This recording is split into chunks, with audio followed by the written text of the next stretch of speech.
I'm going to begin with a little quote that I love by that Illinois statesman, Adlai Stevenson, that the future is not a gift, it's an achievement.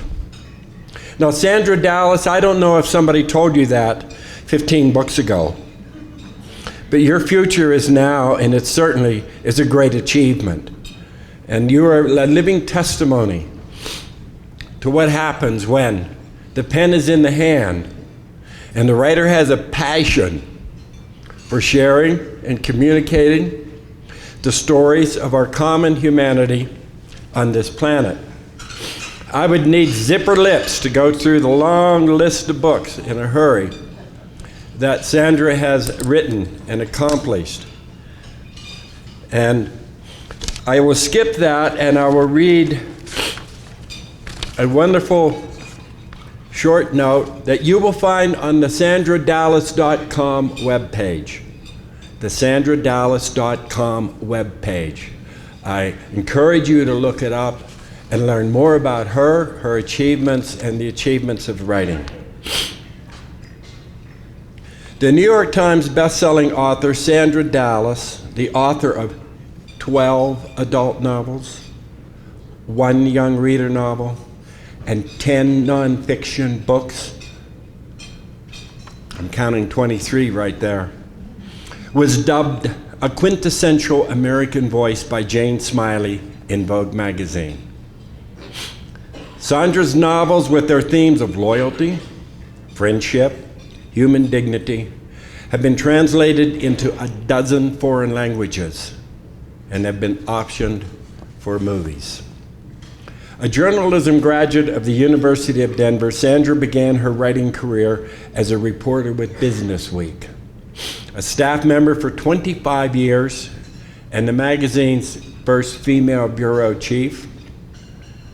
She covered the Rocky Mountain region, writing about everything from penny stock scandals to hard rock mining, Western energy development to contemporary polygamy. Many of her experiences have been incorporated into her novels. While a reporter, she began writing the first of her nonfiction books, and they include The Quilt That Walked to Golden, recipient of the Benjamin Franklin Award, and Sacred Paint, a biography of artist Ned Jacob. Turning to fiction in 1990, Sandra has published 13 novels, including Fallen Woman. Her first young reader book, The Quilt Walk, was published in 2012. Sandra is a 3-time recipient of the Women Writing of the West Willa Award for New Mercies, The Bride's House, and True Sisters. She is a 2-time winner of both the National Cowboy Museum's Wrangler Award for Sacred Paint and The Quilt Walk, and the Western Writers of America Spur Award for The Chili Queen and Tall Grass.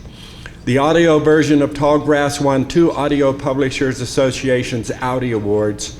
Prayers for Sale was given the Romantic Times Reviewer's Choice Award for historical fiction.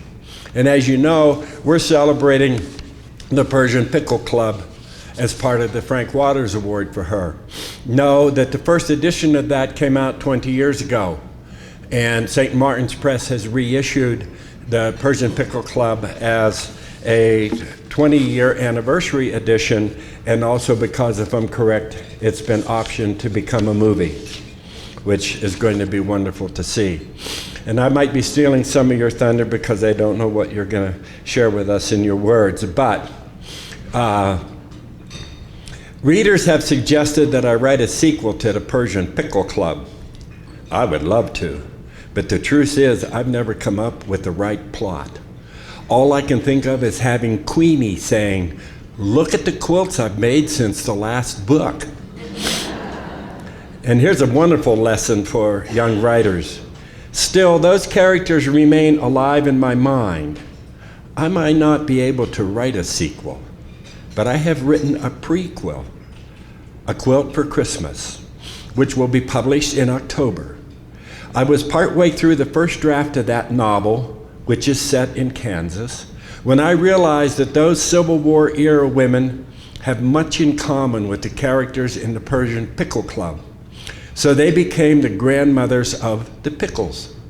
I hope their stories of friendship and of love lost and found will appeal to a new generation of readers and quilters whose mothers and grandmothers consider the Persian Pickle Club a classic. Sandra Dallas, please come up. And she ends with these words, "Now I stitch with words instead of thread." And she has a passion for words. And now I will let Sandra share with you her words, and when she is finished, we will call Kathy back up and we will give the awards to Kathy and Sandra at the same time.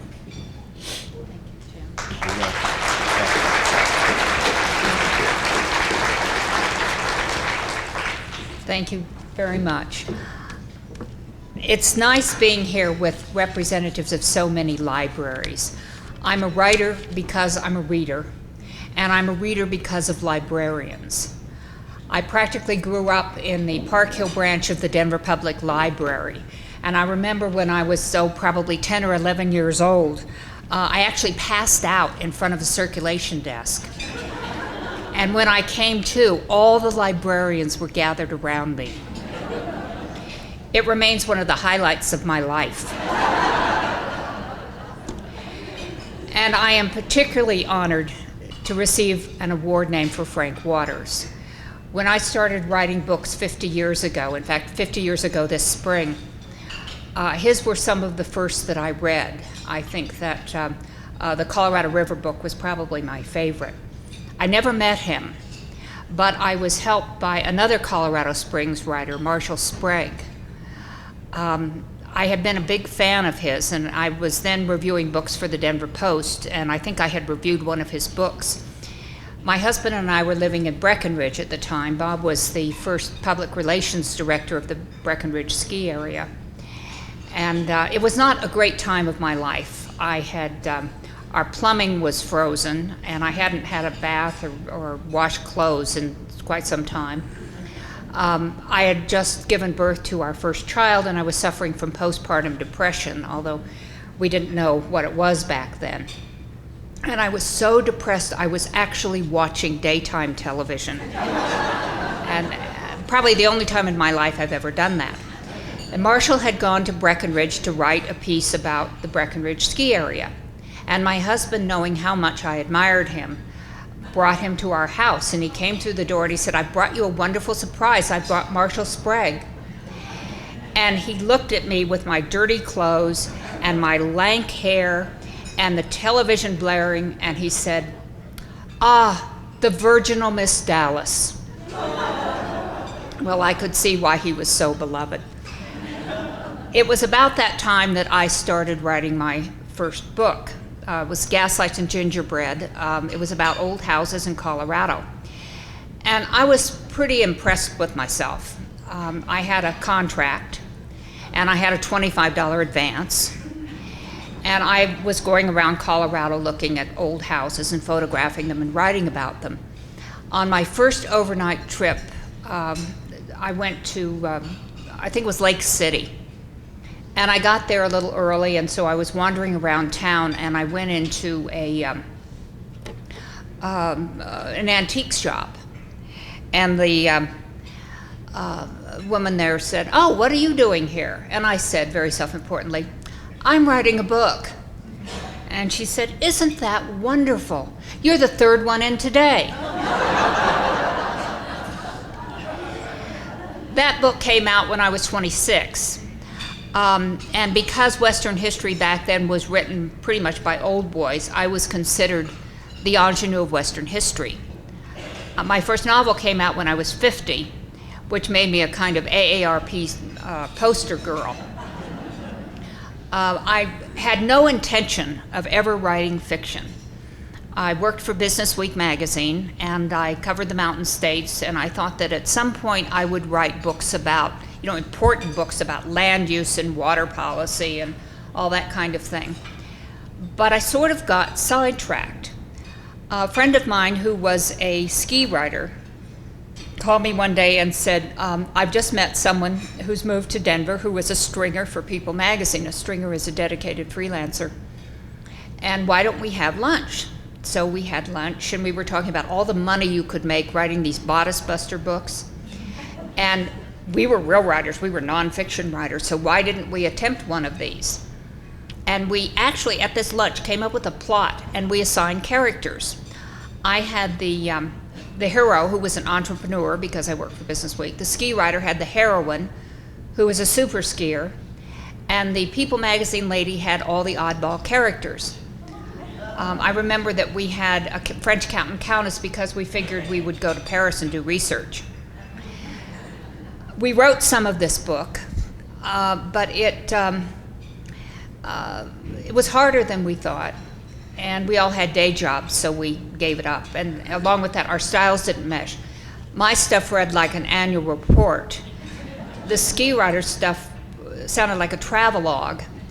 And the People magazine lady had all these one-word sentences like, wow.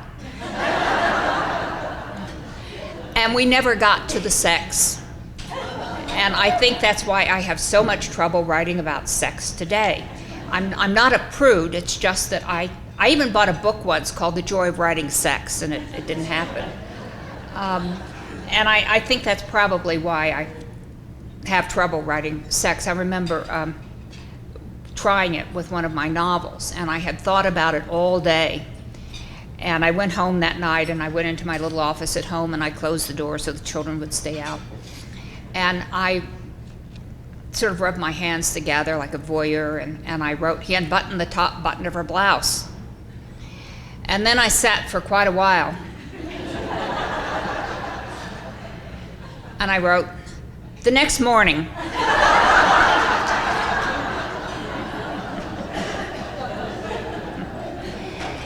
there is an old line about writing that Easterners write Eastern literature, Southerners write Southern literature, Westerners write Westerns.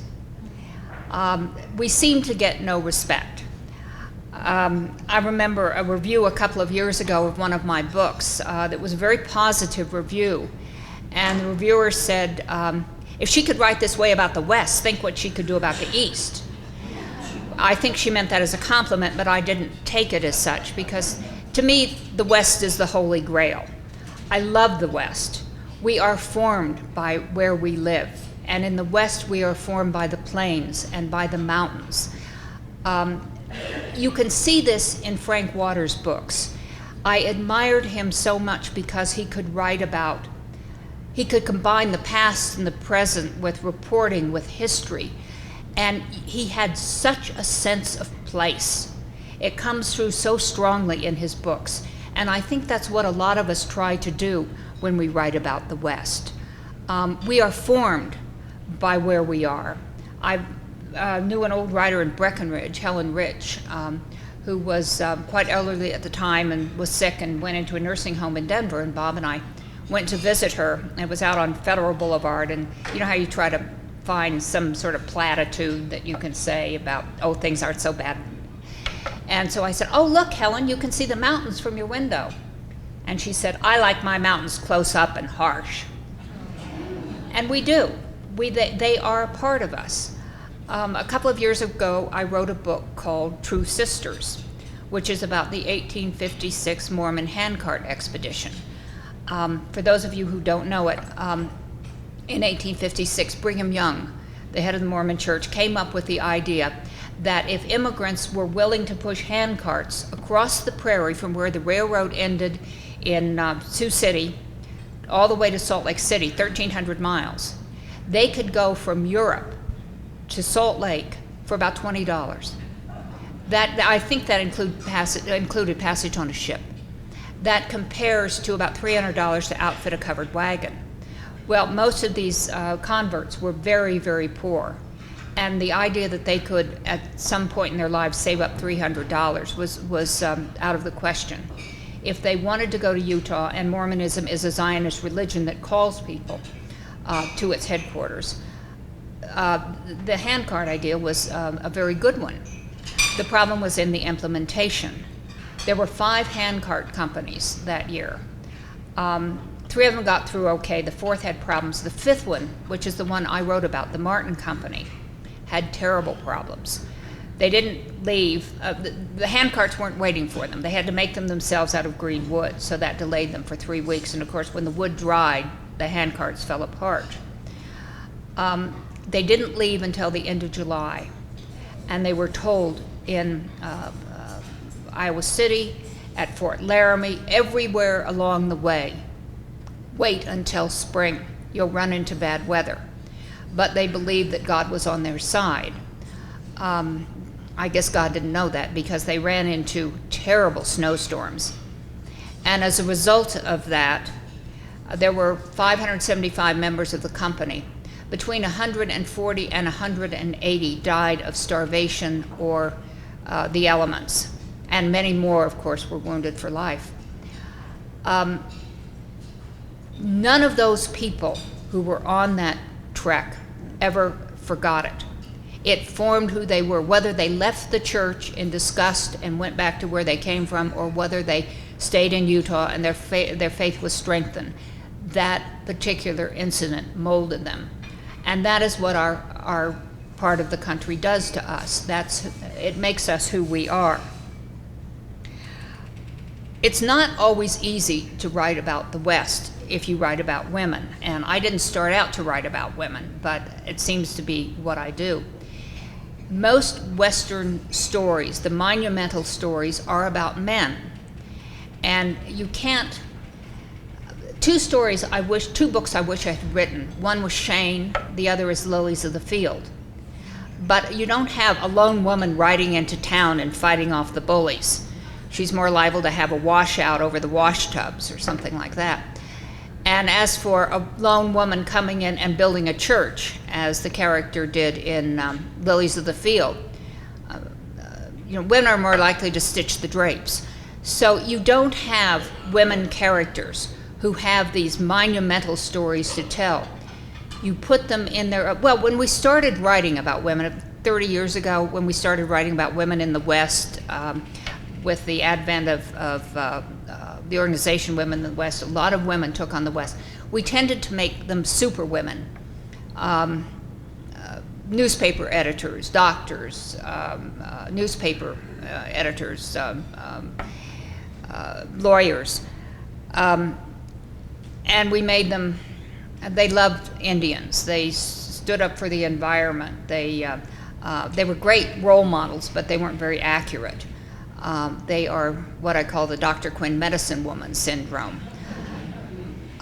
Then we sort of came to terms with that and realized that women have their own challenges, that they may not be as dramatic, but women face tremendous discrimination. The odds were against them. They had very few options. So we create stories around the kinds of problems that women themselves had in those days.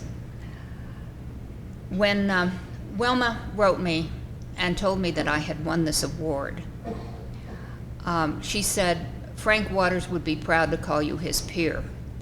It was a lovely, lovely thing to say, and thank you, Wilma, but I don't think it's particularly accurate. I don't think Frank Waters would have called up and said, hey, Sandra, do you want to go get a taco? But an award like this is a great incentive, and I hope that someday I will be worthy of having lunch with Frank Waters. So thank you very much.